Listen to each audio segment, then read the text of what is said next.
Hey guys, welcome back to the podcast. It's Peter Day here, and I hope everyone had a good holiday and New Year. I actually had a great break the last 2 weeks. It was the first real vacation I've probably literally got it in my entire entrepreneurial career. I mean, it sounds like a joke, but it's not really a joke. I mean, seriously, I don't know why or what it is, but we've just been so busy the last like 10 to 12 years that it was hard to take any time away. And I think part of it too is that we came from a place where our backs were against the wall a little bit in a sense, right? So when my brother and I first started our businesses, we were literally, 19 years old in college with like no money to our names. And it was hard to be taking vacations when there was nothing coming in and when we were trying to build something off the ground. And then what happened is we got into this weird kind of cycle where it's like even when we started to get success, we were kind of always afraid that the success would disappear. So it's like even when we were successful, we never really took much vacation because we were thinking, oh, well, what if something just falls apart or something, right? So we feel like we're finally learning, 10 years later, 12 years later, we're finally learning. And it was not only a good vacation for me the last couple of weeks, but it was a good vacation for the whole company. What I basically told the company is, listen, guys, we've worked so hard this year that, you know, I just think everyone deserves some time off. I just told everyone that what we're going to do for the second couple weeks of December is just take it easy and, maybe just put in the bare minimum, right? Like maybe it's not zero work, but it's like 10%, 5% of your normal work or something. Just make sure that, the wheels are still turning, but we don't need to be, going nuts trying to produce something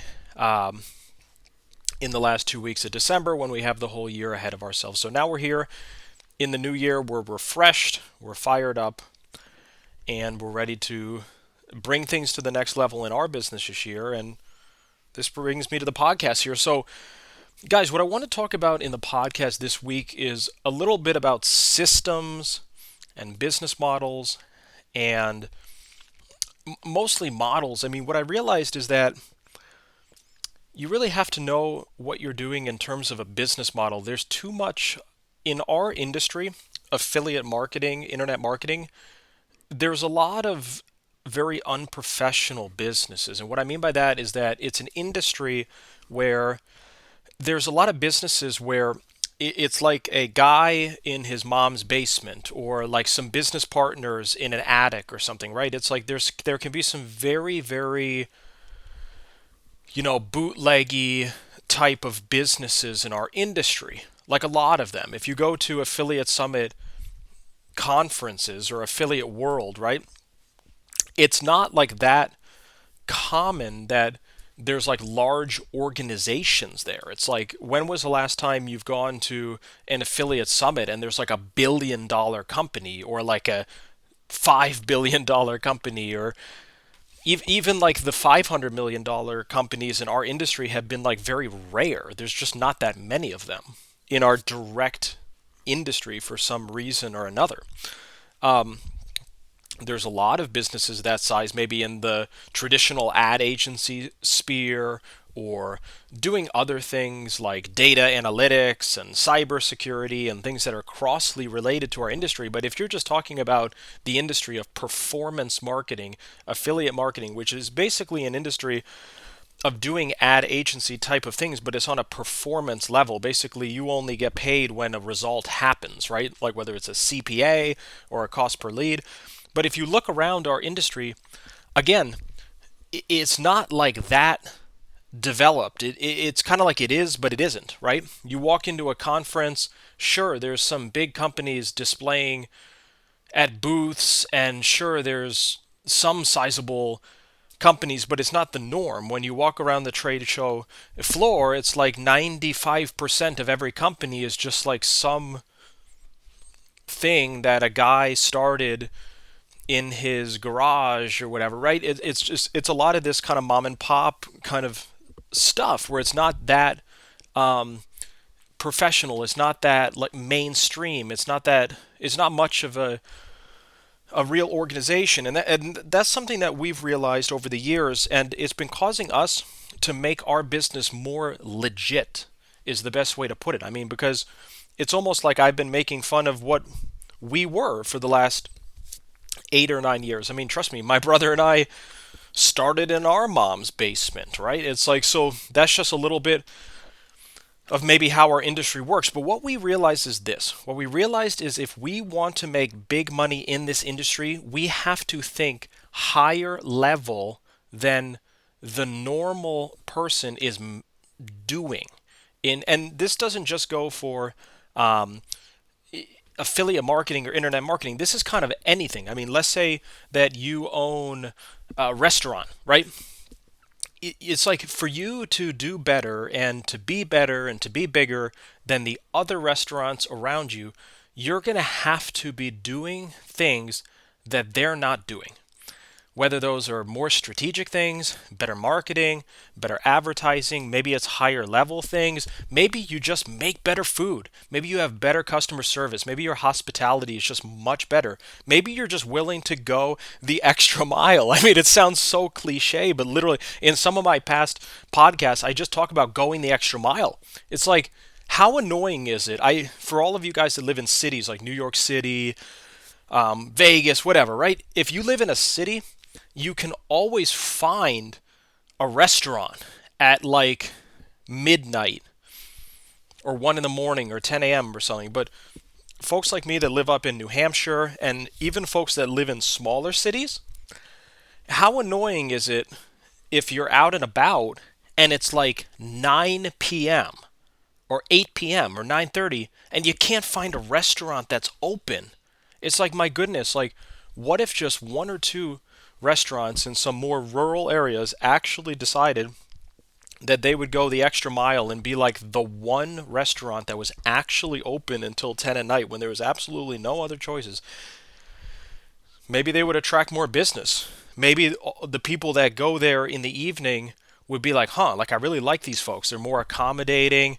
Maybe I'm going to go to their restaurant a little bit more during the day and they can win over market share, right? So it doesn't matter what industry you're in, you have to be thinking to yourself, how can I be better, smarter, work harder, bigger, more proficient, have more leverage, have more skills, whatever it is? You have to have a leg up on your competition.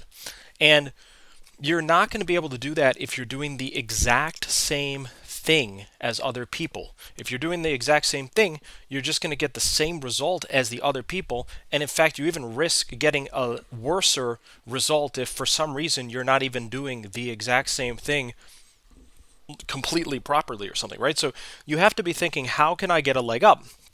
And how you can get a leg up is by using different points of leverage. So some different points of leverage, and there's many of them, and I'll throw out some examples, is a lot of skills are actually leverage. And this is what I'm learning lately, is a lot of people think that leverage is other people's time, other people's money. That's true. That's part of it.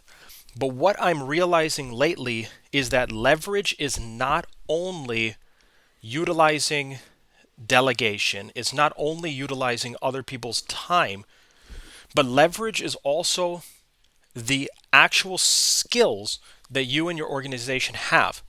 Let's say, for example, your organization builds like some crazy AI program for running Facebook ads, and it literally like makes the ads for you and is like running ads for you all day, and you don't even have to hire media buyers because your AI just crushes everyone. It's like, do you realize that that's not other people's time really, yet it is in a sense. It's not really other people's money, but it's still a point of leverage. You have this software that you've developed that's just so hot that you just crush anything. Like you literally, you tell the software, okay, we're going to run, Windows offer on Facebook, and the software is like, yes, Windows. It does all the studying, figures out what the hottest ads are for Windows, puts together the lander. The software is your media buyer. It just launches the ads, comes up with like 300, image, video variations, is like so mechanical about testing everything. So what I'm trying to get at is that in order to have this leg up that I'm talking about, you are going to have to focus on where you can get leverage, because the leverage is what is going to give this leg up, really. Like, what is going to be your leverage? Is your leverage going to be other people's time? Are you really, really good at just like making other people do your work? Are you really good at delegating, right? Or are you really good at like money? You're like, money is my leverage. Like, let's say you're a business owner, you have like $50 million. You're like, you know what, I don't even have that many skills, I'm not even that good at delegating, but I just like have a boatload of money, and this money is my leverage, because wherever I point this money, like, things get done. If I want to, run a Google campaign, I just basically point the money in the Google direction. I hire the best at the Google. I build a company focused around Google. I invest 2 million on the Google team, right? It's like, maybe that works, right? But you have to have leverage somewhere, and to have leverage somewhere, it could also be intentional. You don't have to say, "Oh, I don't have money, so that's never going to be my leverage," or I don't have a team, that's going to be my, I don't have a software. You could always have excuses, but what you're going to learn is that you can start creating this leg up by actually deliberately coming up with these points of leverage, right? So let's list out what some different leverage points are, and we've talked about some of them, right? There's other people's time and other people's money, which is, in my opinion, it's almost like the two foundations of the leverage. It's like, you gotta have other people's time, and you might have to have other people's money. I mean, my brother and I have been very self-funded lately, meaning we've been able to just, save up money over the years, use it in the business, etc. But I have to admit, some of our success was very likely from utilizing other people's money a little bit, because it was about 4 or 5 years ago when we first started scaling in a really big manner. We took out about like $1 million of credit between like Bank of America, Blue Vine, Cabbage, credit cards, Amex, like all these different institutions. We kind of took like $250,000 here, 250,000 there, and we pulled some different credit lines from like all different places. It probably added up to like $1 million or something. And looking back on it, it was probably like a very risky thing to do. Like, on the risk spectrum, this was probably like up there, because what we did was we had only a little bit of money, and then we borrowed like $1 million, and then we scaled up on all this borrowed money. And yes, it propelled our business, it took our business to the next level. But looking back on it, it was definitely a risky move, because what would have happened if there was like some black swan event? Like, what if for some reason we borrowed this $1 million from all these banks, and like the world blew up? There was like some World War III, and like none of our clients paid us, and we basically went bankrupt because we borrowed $1 million so we couldn't pay back, right? So thankfully, nothing crazy like that happened. Thankfully, we paid back all of the money. We basically borrowed the money for about like 2 years. We drew all the money. We leveraged it for scaling for like a 2 year period, where we basically ran for a couple years, basically off of other people's money, quote unquote, right? Plus a combination of our own. And then we gradually paid it back. Like, by year two, 2.5, we eventually just paid off all the lines of credit, got debt free on the business level. And but what I'm trying to say is that we did use a point of leverage there. It's not like my brother and I went from having $1,000 to our name to having millions of dollars in our name without any help in between. I mean, don't get me wrong, the banks definitely helped us out. They helped us to scale with the lines of credit. The credit cards were helpful, the lines were helpful, and this was all points of leverage. So this sounds like so weird, and I don't.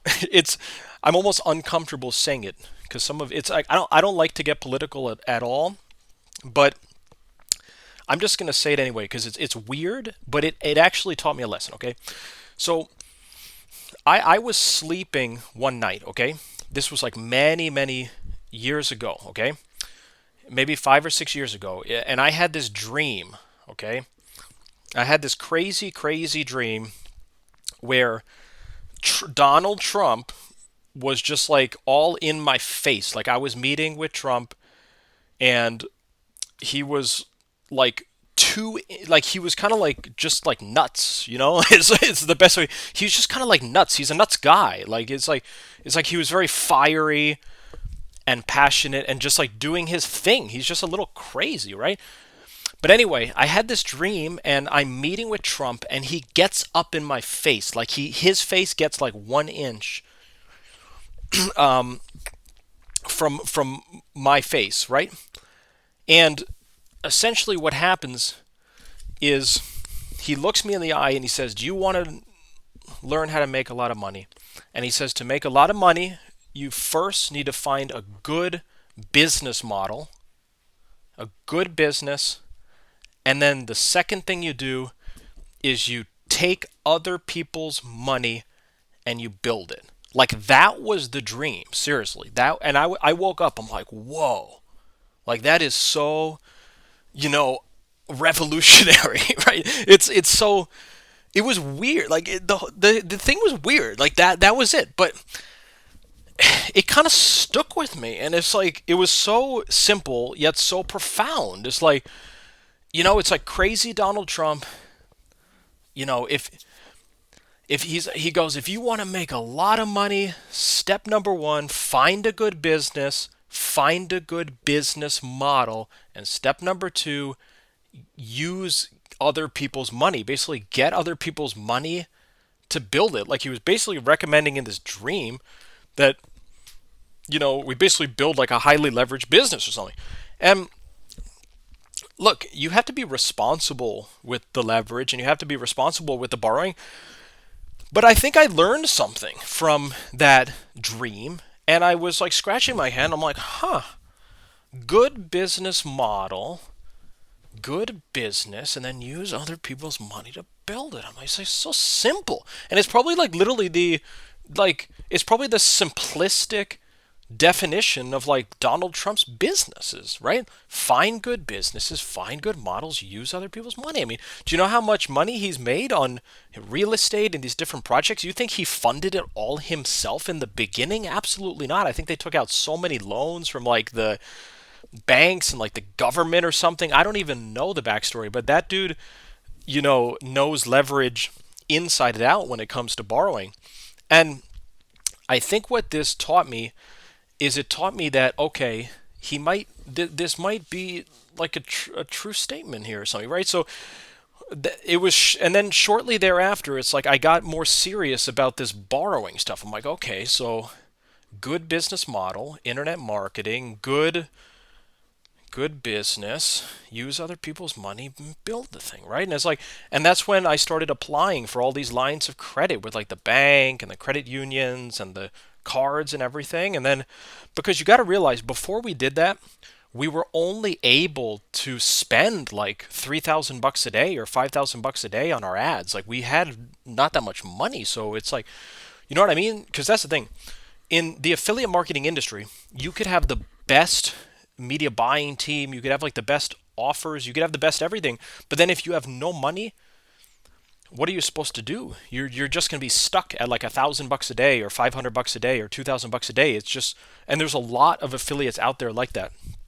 And what I would actually like to start doing in the industry is somehow begin partnering or investing with or in affiliates that are like this, because I'm almost viewing it as like an investment opportunity. So let's say there's a lot of affiliates they're on to something, and there's so many of them that are like this. Like the affiliate, they have a good campaign, they have a winning campaign, they have like an offer that they own, they have something going for them, but then they're lacking the capital to scale it, and perhaps they're lacking the expertise to take it to an even higher level. And what I'm interested in doing in 2024 as part of our plans is if we're able to tap into this, I think it could be very powerful because think about it. What if we find 10 or 20 affiliates that have something super hot going for them? Doesn't have to be all, you know, like insurance things or debt relief or whatever. It doesn't have to be the typical kind of thing either that a lot of people are promoting. I mean, let's say someone comes to us and they say, you know what, I got like this ebook, and the ebook is printing money. It's just like $1,000 a day, 100% ROI. This thing is so hot. If we can figure out some way to partner with all these affiliates, whether kind of bringing them onto our organization, investing in their organization, whatever the method is, there is a play here to grow very exponentially by basically becoming a partner slash investor in people, right? Because the people in our industry is where the value is at. The value sometimes is in the tools and the tracking and the proprietary things, but for the most part, we're in an industry where the assets are the people. If you can get the best people on your team, you can have the best team, right? If you can invest in the best people or have the best people run the best campaigns, you could have the best campaigns, right? So it's like when you're making an investment in our industry, you're really investing in the people. And this is just something that I've been thinking about. So going back to these leverage points. So first and second point of leverage, other people's money and other people's time, okay? And then some other points of leverage are skills and proprietary things. So for example, let's say you're very, very good at sales. You're just like the best salesperson ever. Is whatever you touch turns to gold. You're the best salesperson. That, even though people might not call that leverage, like, because some more traditional thinkers or, leverage is other people's time, other people's money, that's leverage. But in my opinion, leverage is anything that can get you ahead. It's like anything that's like a lever, right? And skills is one of the biggest leverages. I mean, let's just say you are the best media buyer. You're just like, yeah, and not in like an arrogant way. You're just good. You're like, I am the best media buyer. Anything I touch turns to gold. Any campaign I work on, I can nail. I just got this.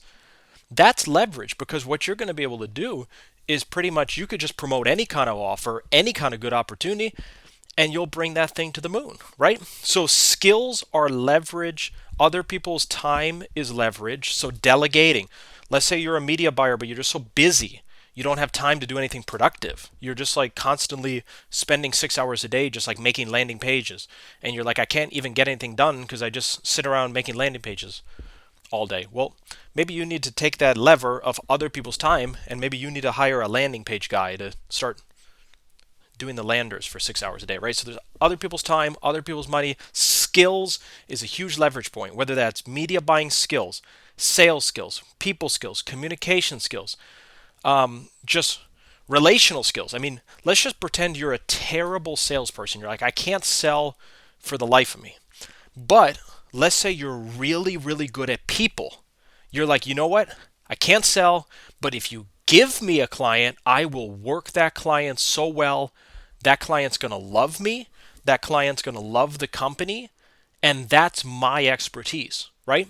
So these skills vary, but all of this can be leverage for you and your company. The skills, the other people's time, other people's money. Some other points of leverage is, again, having something proprietary. Like let's say you do have a really cool software. Let's say you're running lead generation and you built some like crazy software that's like better than Everflow, better than Tune, and it's some crazy thing that just somehow generates leads at like half the price or whatever it is, right? And nobody knows about it because it's like so special you haven't even told anyone. And it's what I'm trying to say here is that in order to be bigger and in order to be better, you have to think to yourself, where am I going to have the leverage? Am I going to, because I've laid out 4 points of leverage so far, right? We got other people's time, other people's money, we got skills, and we got proprietary things, whether that's a code, a software, a script, a landing page creator, whatever it is, right? So code, proprietary things, skills, other people's time, other people's money. So now what you can begin analyzing is, well, where is it realistic for me to have these points of leverage? Because what you might say to yourself is like, you know what? When it comes to that money thing, I don't know. That's not leverage for me. Like, I don't have any money. I don't have other people's money. But then what you might realize is, you know what? You know what's really leverage to me is this skill thing. It's like I am a good media buyer. I am a really good, communicator. I am really good at building relationships. So then what you do is you begin to start working where your strengths are, start building up those more, and then the other things can fall into place. Because let's face it, not everyone might be the best at all of these different points of leverage. Like even our company, we're probably not like the best at like the other people's money thing. I mean, even though we did borrow some money and get our business off the ground with it and paid it back and debt free and stuff, right? I'm sure there's some companies out there that are just like far more savvy with that kind of leverage where they're just like borrowing, like hundreds of millions of dollars and just like building $1 billion company off of that leverage and just doing much greater things in a much greater way with that kind of leverage, right? But then what I'm trying to say here is that you need to figure out which of these point of leverage could actually be a leg up for you. Focus on those. But then you might want to be working on the other ones as well. I mean, just going back to the different examples, I would say our company is very, very good at the skills. Like one of the best. So if I were to analyze our company, where we have the most leverage right now is probably skills and other people's time. We're really, really, really good at what we do. We're really good at selling. We're really good at acquiring clients. We're really good at handling and managing clients. We're really good at media buying. We're really good at just like data science, like analyzing the data as it comes in. We're really good at being visionaries. The skills are definitely good. We're really good at other people's time. Like we're really good at building out an organization, having people in place, doing the right things. But you know where we're not so good at right now? We're not the best at like the proprietary things. Like sure, we have a couple proprietary things in our business, but it's not like we have some crazy, arsenal of things that is just like so much leverage and so nuts and stuff, right? So, and then right now we're probably not really utilizing the other people's money perhaps to the fullest that it could be, right? Because maybe there's some opportunity there, right? We want to be careful, and there's probably a reason why we haven't been just borrowing money left and right, is because we don't want to do something dumb and lose the money and go bankrupt or something, right? But every one of these tools could be used to your advantage, and the key is having that leg up, though, because you could be working all day, every day, 16 hours a day. You could be working your butt off, but if you don't have that leg up, you might not get ahead. And that's just the truth of it. So what I want you to do from this podcast, and I'm going to keep this one a little bit shorter and sweet today, what I really want you to think about is, where are your strengths? Like out of those different things that I outlined, do you think that your strengths are the skills? Do you think your strengths are more the proprietary softwares? Do you think your strengths are more utilizing other people's time and energy? Or do you think your strength is more utilizing other people's money? Figure out where you're strong at and hone into those strengths. Like if your strengths are the skills, try to make your skills better. Work on making the skills better and work on gaining complementary skills. Like if you're a very, very good media buyer and you're extremely good at like making video ads, but you're just like pretty bad at making image ads, maybe try to improve that skill, right? So if your leverage is the skill, try to improve the skill. But then what I also want you to do as well is I want you to think about, where have I not been so great at? Let's say you're thinking to myself like, man, I'm just not that good at the other people's time. It's like I'm doing everything myself. I have no team. It's important to know and to be honest with yourself. Where are you good and where are you bad? And if you come to the conclusion that, let's say you're bad at the other people's time, you can begin working on it. I've always been a recommendation. The way that we've built our business has always been one person at a time. We've never done any kind of mass hiring thing where we've gone out and gotten like 20 or 50 people at the same time, or we've just never done that. We've always been very calculated and very mathematical about who we hire, and we've also been picky. Like for someone to be a part of our company, it's like really hard. It's really really difficult. We've hardly opened the door for hiring. We've it's if we do the hiring, it's just so picky that almost no one can hardly join. It's right. So, but the way we've handled it is we've always handled it one person at a time. And I really do believe that there's wisdom behind that, because what's also weird is whenever we've tried to hire a couple people at a time, it seems to have not worked out. And I'm not saying it's never going to work out, but for example, last fall when we did that big media buyer hiring round, I'm not sure if you remember, but it was maybe it was late summer last year. We did this publicity thing where we posted a YouTube video like this. We blasted our email list, which is over 12,000 followers in the industry, and then we also blasted on LinkedIn, right? We did this big publicity thing. We're hiring for media buyers. And when we did that, we got 80 applications for media buyers. Literally 80 people applied to be our a media buyer on our team. And we had the luxury of interviewing about 30 of them. So a huge sample size. And then out of those 30 applicants, we actually decided, kind of against our principles, that we would hire two. We decided, we're like, we don't really know who to go with, so we're just going to hire two. And looking back on it, I don't have any regrets about it. But what's kind of interesting is this. We ended up hiring two media buyers. So it was about 80 applied, 50 were a bust. Like 50 we didn't even want to interview at all because there was just such a lack of past experience and success and stuff. And then we interviewed about 30. Out of those 30, we actually formally hired two.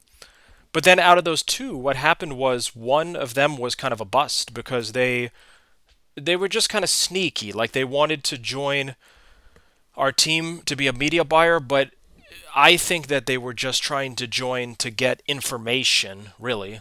Because what happened was they were supposed to be our new media buyer, and what they were doing was they were just taking information that they were learning from us in terms of like what campaigns we're doing and what verticals we're doing and things like that. And then they were basically on the side just kind of like stealing like business from us, and thankfully we were able to catch it really early, actually, because what happened was I went to Affiliate Summit and this is a crazy story. So I went to Affiliate Summit, and guess who I run into at Affiliate Summit? I run into this media buyer that's supposed to be our brand new media buyer, and I say, like, what's going on here? Like, this is kind of weird, right? Like, I'm at Affiliate Summit. This guy that I was just hired to be like our new media buyer, he's kind of running around Affiliate Summit trying to like hustle his own business.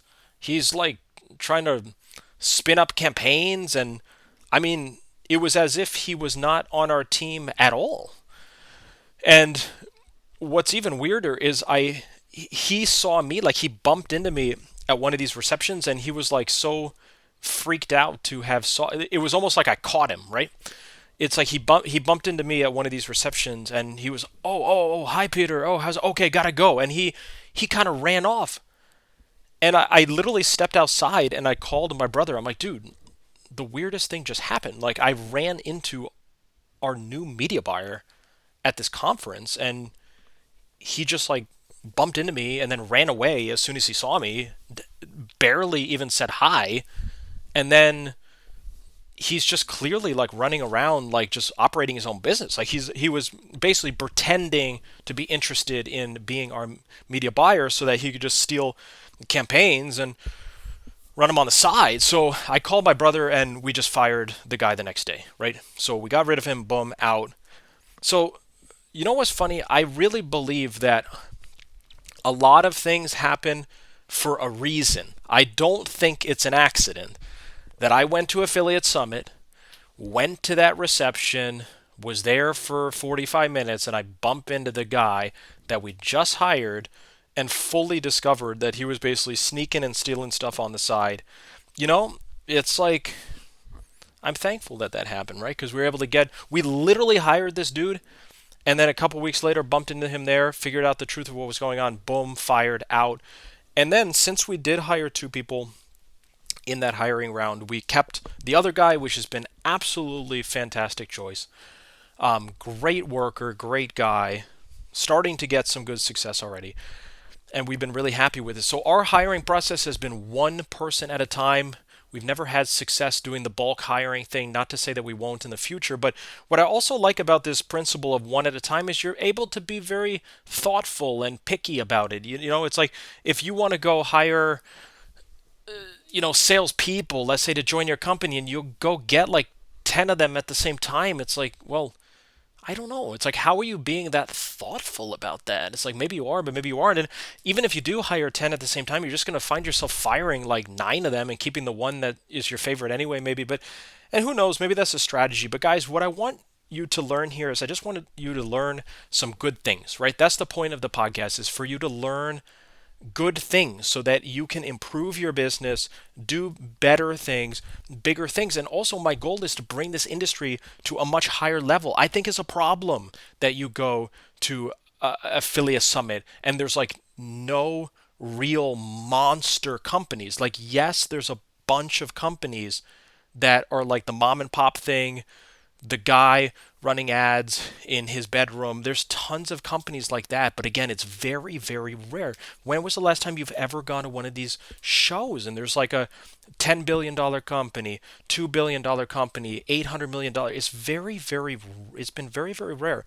So my goal in the industry is to not only build our company to that size, for us, we really have a bigger goal. I mean, it sounds crazy, but I always like to stay humble about it because I have this opinion that if you're too cocky about it, you could really be holding yourself back, right? And I just also don't think it's a good vibe. It's just like no one wants to hang around with cocky people. It's just like it's not pleasant, right? But even with our company, I just don't think we're even scratching the surface of what's possible. I mean, last year we're still finalizing the numbers, but I think we did almost $90 million of revenue last year. 90 million. Okay, the profit on that was a bunch, right? I won't even say the number because it's a lot, and maybe I don't need to be saying that publicly. But what I'm trying to say here is that it's like I don't even view that as like that big, right? What I'm trying to do is I'm trying to make my mindset bigger so that I'm not just all weird about the 90 million, right? So what's running through my mind is that it's like, man, like what do we need to do to get up to like a couple $100 million a year, $500 million a year, $1 billion a year, more? Maybe we need to expand more. Maybe we need to do different things. Maybe we need to broaden our horizons in what we're doing in the industry. Maybe the performance marketing, maybe the affiliate marketing stuff is only actually going to go to like $400 million a year. Like maybe there is some kind of ceiling on like what's possibly possible with that model. Whatever that ceiling is, whether it's like $300 million a year, $1 billion a year, maybe it's a billion. I do know a couple of companies in our industry that are doing performance marketing, and they are around 1 billion. Is very rare, but I mean, just take ClickBank. ClickBank marketplace with all those offers. ClickBank has finally they do about $1 billion a year in revenue on their different VSLs and their different offers. They've been around for decades, and in my opinion, it's a really great example and it's a really good success story of what's possible. So I look up to ClickBank. I like what they're doing. I like the example that they're setting. A company in our space doing near or over $1 billion a year on revenue. I mean, that's awesome. And there should be more examples like that in our space, is what I'm saying. So what would be nice is that, you know, let's step up the game, and maybe you, maybe I, people listening to this, companies listening to this, can be those next $1 billion, $500 million companies, right? So, guys, I hope that you got a bunch of tips from this, right? At the very minimum, I hope this pumped you up, right? You can, whenever I do a podcast, it pumps me up because it just reminds me how passionate I am about this stuff, and I hope at just the very least that the podcast just motivates you, it pumps you up, and you're ready to go crush it in whatever you're doing. A few notes. So the timing of this podcast is not going to be perfect for this announcement, but we'll see. Okay, because full transparency, I'm recording this podcast on a Friday, and it's not actually going to be released to the marketplace until a couple days later. But at the time that you're listening to this video, it's very possible that I am at the Lead Gen World Conference in Florida. So there's a conference in Florida called Lead Generation World, and it runs here from January 7th all the way until, I believe, January 10th. And I'm going to be at that conference. So if you want to meet up or say hi, I know I have a lot of meetings planned already, but you'll probably see me there. Some other conferences that are coming up this year as well is there is an affiliate summit west shortly thereafter. And we're still trying to figure out what our representation is going to be there, if any. There's also some cool conferences later in the year, like LeadsCon is always a great conference. And there's also niche conferences. So what I recommend people to do as well is they can get involved in conferences that are more related to what they're doing. So let's say, for example, you're really getting into the legal space, or you're really getting into mass torts, or you're really getting into personal injury. There was a conference that I went to 3 months ago called Mass Torts Made Perfect, and that kind of conference is very, very good. It's good to go to specific conferences. So another example is, let's say you're extremely into solar, right? There's literally solar conferences where like all the solar companies have a booth. They're talking about their products and their services. And that's just an example of a way where you can really tap into that more. So I'm a big fan of going to conferences that are very particular to the industry that you're doing, right? Like if you're getting into debt relief, why not Google? Why don't you research like what the best financial kind of conferences are, where these various debt relief companies would go to? And sometimes these kind of conferences could be harder to get business from, though. You have to be very stealthy, maybe stealthy is the wrong word, but maybe kind of sharky. Like if you show up to a financial conference, right, it's not the same as showing up to like an affiliate summit where everyone is talking about the payout, or right. It's a little bit different. It's almost like you're intruding on their conference. So it's been a strategy that has been working, but it's very simple. You just have to research conferences that are in your industry and verticals that you want. And there's conferences for everything. Like let's say you're getting into education. There's all these conferences for EDU, higher education conferences. There's a conference for everything, really, is what we're learning here. So it's pretty endless. But yeah, what you're going to want to do is just get out there, do what you're doing, do what you're good at. Expand on what you're good at, and then figure out what you're bad at and try to improve what you're bad at. I think there's a saying out there as well where people are teaching this, just focus on your strengths. You just focus on your strengths and everything is going to fall into play. I don't completely agree with that. I think you have to focus on the strengths, but I think you have to be completely transparent with your weaknesses. I think you have to be transparent on what you're bad at, and you need to make sure you're not dropping the ball at what you're bad at. Like I was saying on the audio earlier, if you're really good at media buying, or really good at sales, or really good at building out offers, really good at running a network, like whatever you do, right? If you're really good at it, but then you just stink at delegating, you're just terrible at utilizing other people's time or a team, then you should really work on the skill as well that you're bad at, because it just doesn't make sense to only work on the strength and to ignore the weakness. So I would recommend focus on the strengths, expand upon the strengths, but make sure you're very diligently accepting the fact that, yes, okay, I have been weaker in these certain areas, and diligently work on improving them. So, guys, I'm going to run. Hopefully, I run into some of you guys at this lead gen conference, and look out for the next podcast. I'm going to actually spread out the podcast a little bit wider. I'm going to be honest, it's been a little bit challenging to do the podcast every single week just due to how busy we've been in our business.